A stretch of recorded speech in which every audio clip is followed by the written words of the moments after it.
So, picking up in chapter 7 and verse 18 of Hebrews, the last section, when we talked about last week, the author of Hebrews was introducing us to this concept that with the coming of Christ, there was a change. That something old has passed away, if you will, and something new has come along. Specifically in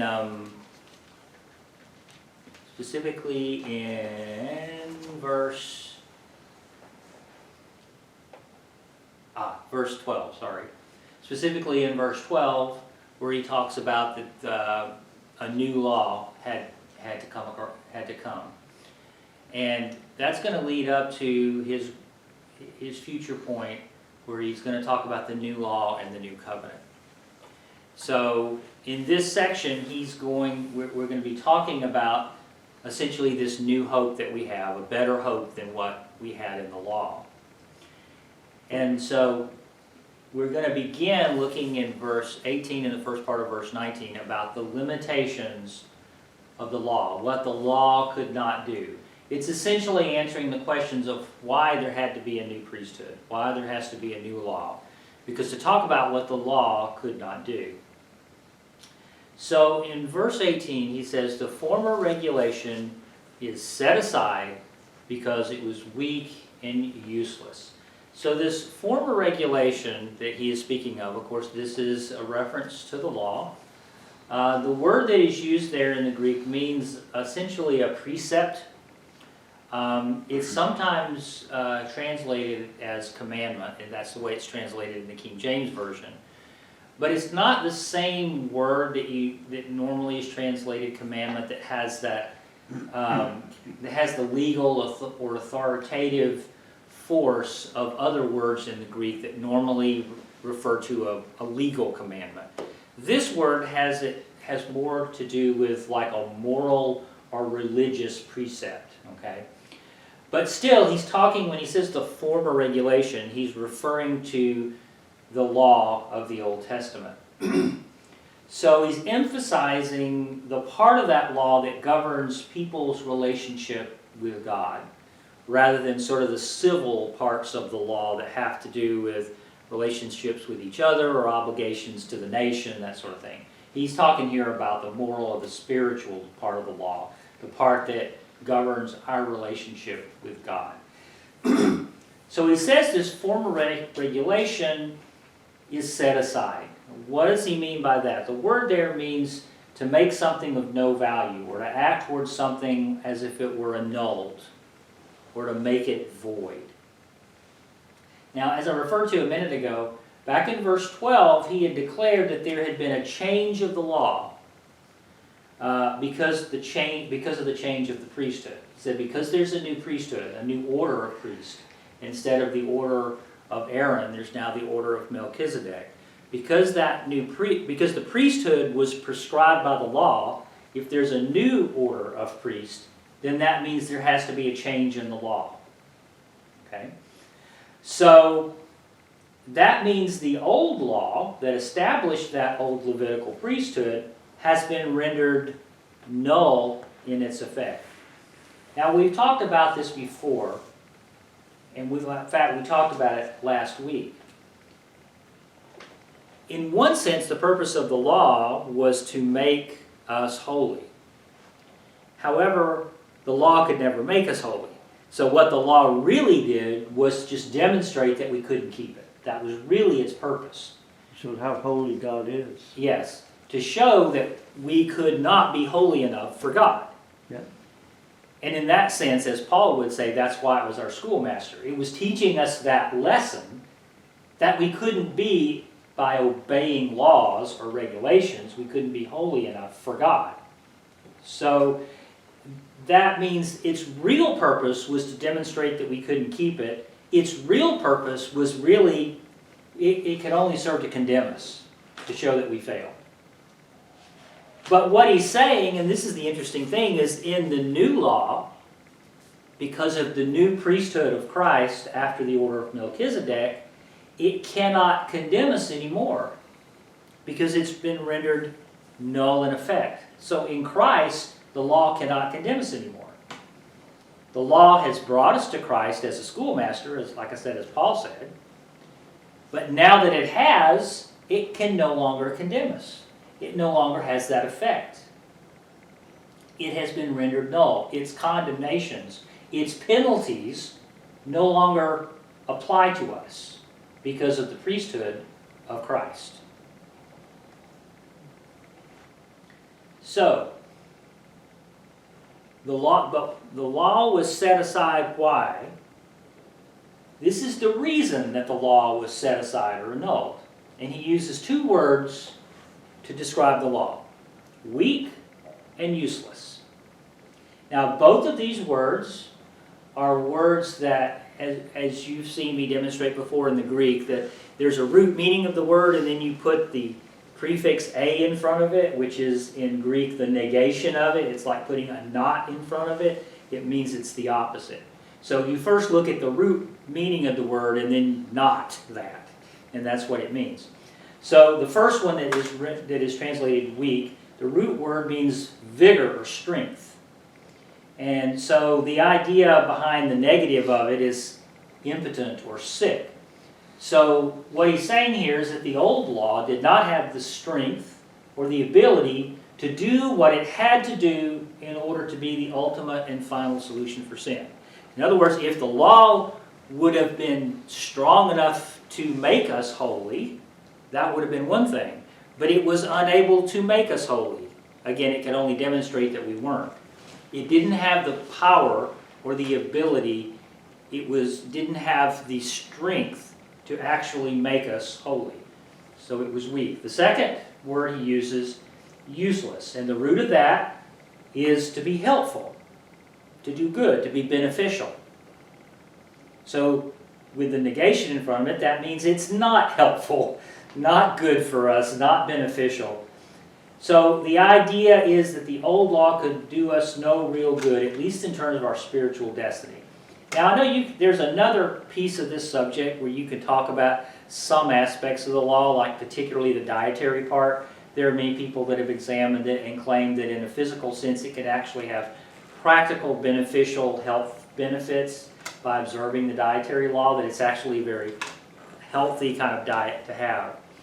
And you can make those kind of claims, but that's not what he's talking about here. He's talking about the spiritual nature of the law, and in that sense, it cannot be profitable to us because, once again, the only thing it can do is point out our failures. The only thing it can do is prove we can't keep it. So therefore, it's weak, it's useless. It cannot do what it ostensibly was delivered to do. And then in the first part of verse 19, he essentially answers the question that he asked back in verse 11. You remember I mentioned this last week as sort of a rhetorical question, but he really does answer it here. It just takes him a few verses to get to the answer. And that question is if perfection could have been attained through the Levitical priesthood, why was there still a need? Well, this answers the question. There was still a need because the law made nothing perfect. This is the answer to that question. The law could not do what it had to do in order to save sinful man. Something new had to come along. Something had to change. Something had to be strong enough. Something had to be beneficial enough to bring the people to completion, as that word perfection means. That is, to fulfill the spiritual need of redemption, to bridge that gulf. Sin entered into the world and separated God from man. And no matter how much we struggle to reach across that separation, we can't reach God from where we are. It takes God to reach to us. So you can say that the law is like us reaching toward God and trying to make ourselves able to reach across that gap. We can't do it. It's too far. Only God can bridge that separation himself.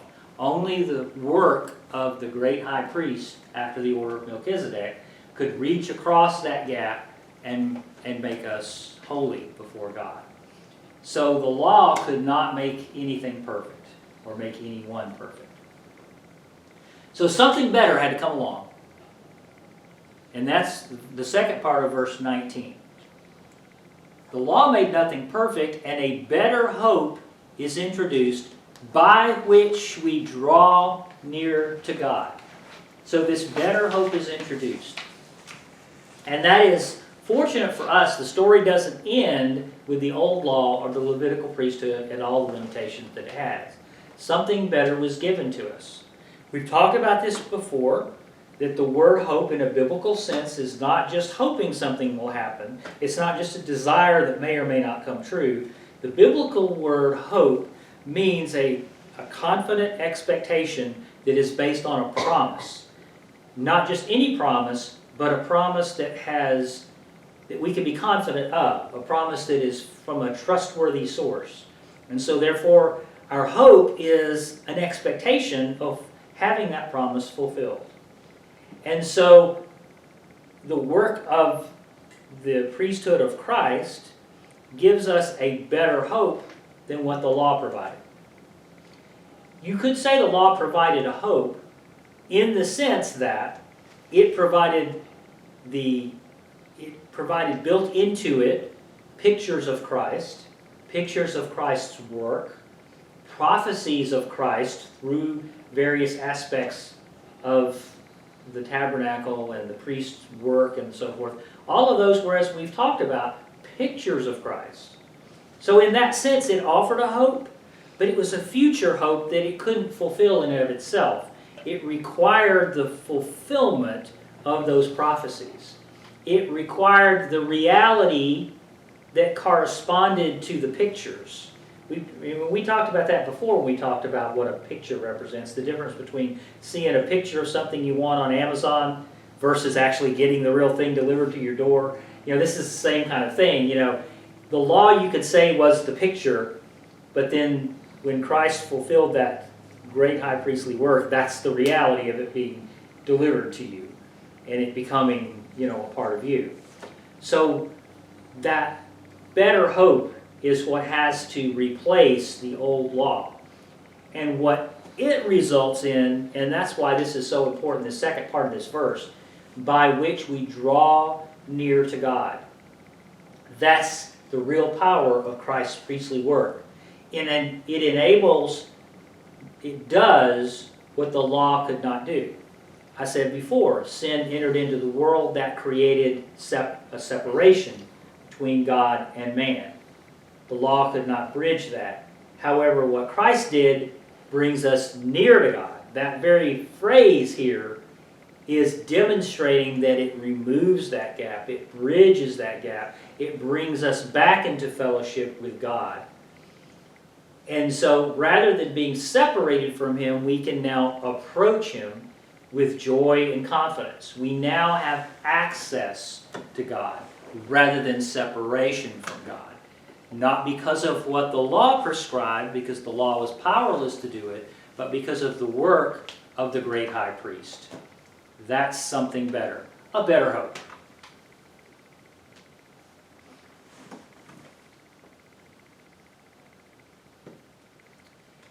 And that leads us to essentially why we can trust that hope. I was saying that hope means a confident expectation based on a promise. Well, what is that promise? Well, the last verses of this section tell us it's based on God's oath.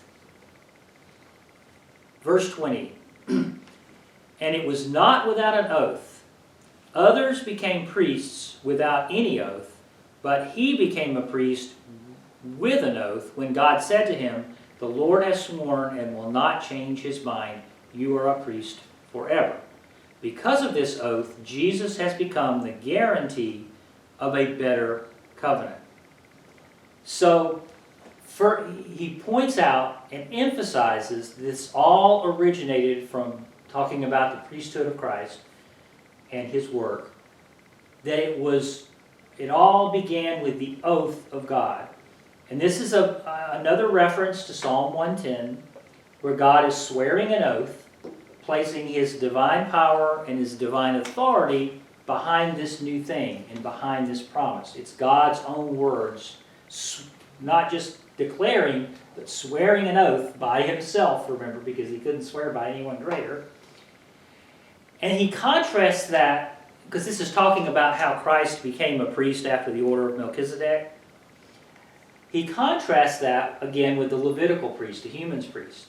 You see, others, he said, became priests without an oath. And this is referring back to verse 16, the fact that the human priests, the Levitical priests, they took their office, why? Only because of their ancestry. Just because of the tribe they were from. Just because of who their father was. He was only a thing of the flesh. He was only a thing of their ancestry. That was what caused them to be a priest. It was not any, oath of God directed at them individually. Okay? The only sense that you could say it was from God's direction was that it was God's direction that the Levites would be the priests. But in terms of the individual nature and character of each priest, they became a priest because of what tribe they were from, and for no other reason. However, he, that is Jesus, he became a priest, he says, with an oath. His priesthood had nothing to do with human genealogy, had nothing to do with the flesh. It was based on the sovereign command of God. It's a different kind of priesthood, a priesthood based on his oath, and therefore it carries that surety of his promise and his authority. You see, a human priest could fail us because the human priests themselves were fallible. There's no reason to trust a human priest. They can be just as weak and sinful and corrupt as anybody else. They can break promises just as well as anyone else. They can fail us and disappoint us just as anyone else. However, the priesthood of Christ was based on the promises of God. Standing on the promises. He would, as if that was planned.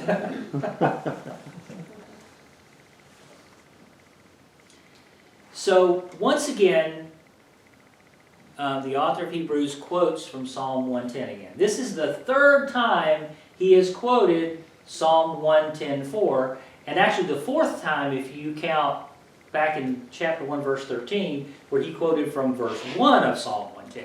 So it's actually the fourth time he's quoted from Psalm 110, but the third time quoting in verse 4. God said to him, "The Lord has sworn and will not change his mind. You are a priest forever." So in once again quoting this verse, he's emphasizing the fact that God swore an oath. And it goes all the way back to the picture of Genesis when he swore his oath to Abraham, swearing by himself because there was no one greater to swear by. God is swearing an oath based on his own nature, his own character, his own divine authority. And it differentiates this from the nature of the priesthood, from the Levitical priesthood, which was only based on ancestry. That's what distinguishes it. And he will not change his mind. That's a word that's sometimes translated as regret or repent. And it means in saying God will not repent. God will not change his mind. And it speaks really of the surety, again, of God's oath. It's not something God will change his mind about. It's not something God will relent from. Once he has sworn it, God's oath, not oat. I left off an H. My spell check didn't catch oat. God's oaths. God's oath is eternally sure. And what does he say, talking to the Messiah? You are a priest forever. That's what he's swearing, the eternal nature of Christ's priesthood and his priestly work. And later on in this chapter, he's going to contrast that with the temporary nature of the human priests and the human priests' work, and how they had to keep going back time after time, year after year, continuing to offer for the sins of the people, because their work was not final. Their work was not complete. Their work was not eternal. It was temporary. It only pictured what Christ would do. It couldn't replace what Christ would do. You are a priest forever, he said. Now, because of this oath, verse 22, so God's oath has a result. It wasn't something that God said just to sound good or just to sound powerful. God had a purpose in swearing this oath. There's an end purpose to it. And what is that purpose? That Jesus has become the guarantor of a better covenant. This is an interesting word. Aguos is the Greek word. Its root word is a member of the body like a hand. And the picture of this word is someone raising their hand like this, sort of like you would take an oath. It was actually a legal term, and it was used in the legal system to describe someone who would, like if you'd gotten arrested and someone was going to bail you out of jail, and they would come up and swear, I will take responsibility for this person and make sure that they appear before court. And they are your bail. Instead of bail being money you pay, it's a person that swears on your behalf. That's what the word here means. The idea here is that Jesus himself is the surety that God's justice will be served. It's a legal term. Basically means Jesus is our bail. But the interesting thing is, and he doesn't really go into it here, but it is part of, I think, the bigger picture, is when his bail guarantees that God's justice will be served, it doesn't mean he's going to bring us back to serve our sentence. It means he's going to serve the sentence on our behalf. But still, God's justice is served, and he's the promise of it. So he becomes the guarantor of a better covenant. Now the word covenant there, this is interesting. It's the first time this word appears in Hebrews, but it's not the last. I think it appears something like 15 more times in Hebrews. This new concept is introduced here and is going to be developed further, but it literally means a disposition. A disposition like as in a will. That's kind of the legal sense of the term. Is like disposing of something in a will. So in the New Testament, generally speaking, it means an agreement or a promise. And the point here is this. It isn't like a contract. There's a difference between a contract and a covenant. A contract is a legal agreement between two parties where both agree to do something. And both parties have to fulfill certain requirements in order for the contract to be completed and to be valid. But it requires both parties to do something. A covenant is like a will. And that is, it's a one-sided thing. It's where the person who's making the covenant says, I'm going to do this. And there's usually no requirement on the second party to do something to earn it. It is a one-sided, you might say, sovereign testament that one person says, this is what I'm going to do. This is what I promise to do. It's generally unconditional. And that's the concept that is introduced here. The idea is that it is a promise that God has initiated, and it's dependent not upon our ability to fulfill some part of it. It is dependent only on His power and His authority and His word. And it is the reason that we can have that confident expectation, because He's sworn an oath, because He's made this covenant, which is unconditional declaration that He's going to do this. He's going to fulfill this promise. So, what's replacing the annulled law is a new covenant, a new testament, a new promise that's better or a stronger one, that Jesus Himself has sworn to answer on our behalf before God for God's justice. And so he himself essentially becomes the promise. And so he's going to develop this more later when he talks about the new covenant, which was actually introduced in the book of Jeremiah, is when we are first introduced to the idea of the new covenant. However, the Jews kind of ignore it up until now because I don't think they really understand what the new covenant was. And the new covenant is what the priesthood of Christ introduced. And it is that new law written on our hearts as opposed to regulations written on paper.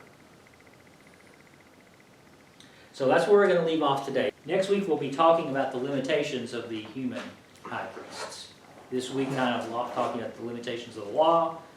Next week, the human priesthood.